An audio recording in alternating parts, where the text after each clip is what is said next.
আওয়ামী লীগকে আমরা নিষিদ্ধ ঘোষণা দেখতে চাই। একটা টেররিস্ট অর্গানাইজেশন হবার জন্য যা যা ক্যারেক্টারিস্টিক দরকার প্রত্যেকটা আওয়ামী লীগ করেছে, গত 16 বছর ধরে করেছে। বাংলাদেশের মানুষের উপরে গণহত্যা ঘটিয়েছে, ভোট ডাকাতি করেছে, অর্থনৈতিক লুটতরাজ করেছে, জনগণের উপরে আক্রমণ করেছে। একটা অর্গানাইজেশন স্ট্রাকচার নিয়ে একটা পলিটিক্যাল রেজাল্ট খুঁজে তারা এই কাজগুলো করেছে। যে কোনো সংজ্ঞায় এটা একটা টেররিস্ট অর্গানাইজেশন। এবং আমরা মাননীয় প্রধান উপদেষ্টার মাধ্যমে সরকারের কাছে আবেদন জানিয়েছি যে সরকারিভাবে যেন তাদেরকে টেররিস্ট অর্গানাইজেশন হিসেবে আখ্যায়িত করা হয় এবং নিষিদ্ধ ঘোষণা করা হয়। একই সাথে আজকের প্রসঙ্গের বাইরে আরেকটা আলোচনা আমরা নিয়ে এসেছিলাম এনডিএম এর পক্ষ থেকে, সেটা হলো জাতীয় নির্বাচনের আগে যেন কোনোভাবেই স্থানীয় নির্বাচন না করা হয়।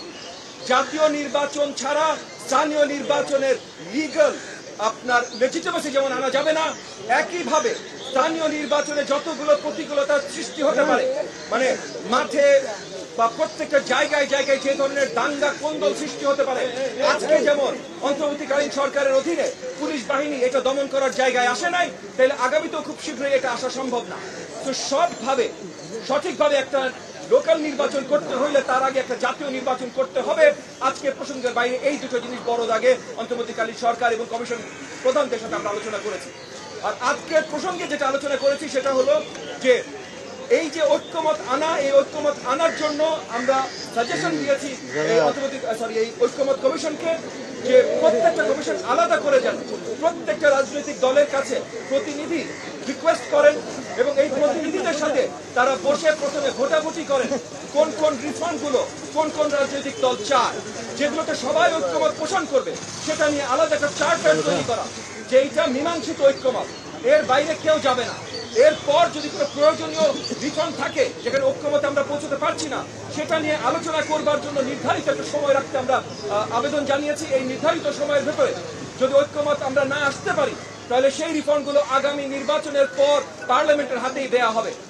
দ্বিতীয় যে আলোচনা আমরা এনেছি যে ঐক্যমতে আমরা যেটাতে আসবো, যেই যে রিফর্মে, সেগুলো আমরা কিভাবে বাস্তবায়ন করব, সেই বাস্তবায়নের জন্য অন্তর্বর্তীকালীন সরকার কতখানি কাজ করবে এবং রাজনৈতিক দলগুলোকে নিয়ে কিভাবে প্রমিসবদ্ধ চুক্তিবদ্ধ করতে পারে, যে যার মাধ্যমে যেই সরকার আসুক না কেন আগামীতে, কারণ এটুকু পরিষ্কার ভাই যে নির্বাচিত সরকারের বাইরে অন্য কেউ ইনঅ্যাক্ট করতে পারবে না কোনো বড় ধরনের রিফর্ম। তো নির্বাচিত সরকার এসে ওই ঐক্যমত রিফর্মগুলো কিভাবে ইনঅ্যাক্ট করবে সেটা নিয়ে আমরা আলোচনা করেছি এবং শেষ আলোচনা করেছি যে সবচেয়ে এই মুহূর্তে সবচেয়ে গুরুত্বপূর্ণ আমাদের জন্য শীঘ্রই একটা সঠিক জাতীয় নির্বাচন নিয়ে আসা। নির্বাচন কোনোভাবেই কোন সংস্কারের সাথে সাংঘর্ষিক না, এবং এই সংস্কারের আলোচনা এবং নির্বাচনের তৈয়ারি পাশাপাশি ভাবে একসাথে চলতে পারে। এবং সেই আঙ্গিকেই মাননীয় প্রধান উপদেষ্টাকে আমরা আবেদন জানিয়েছি যে উনি টেন্টেটিভ একটা তারিখ বলেছিলেন 2025 সালের ডিসেম্বর। উনাকে আমরা রিকোয়েস্ট করেছি যে 2025 সালের ডিসেম্বর যে হতে হবে তা না, যত শীঘ্রই আমরা সঠিকভাবে একটা নির্বাচনের পথে যেতে পারি, নির্বাচন দিতে পারি, উনি যেন সেইভাবে একটা নির্বাচনের ডাক চান।